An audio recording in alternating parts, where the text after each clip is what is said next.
Hello, in this video I'm gonna show you how to enable data saver on ZTE Android TV Box.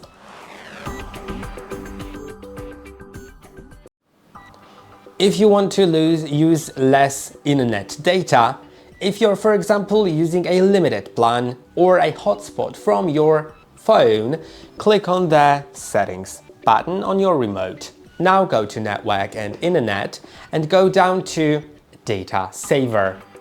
Then you can turn it on. It will adjust video quality to use less mobile data. I'll set it to off because I actually don't have a limited plan and I want the full quality, but feel free to set it to whatever you like. And I hope that this video was helpful. Don't forget to like and subscribe.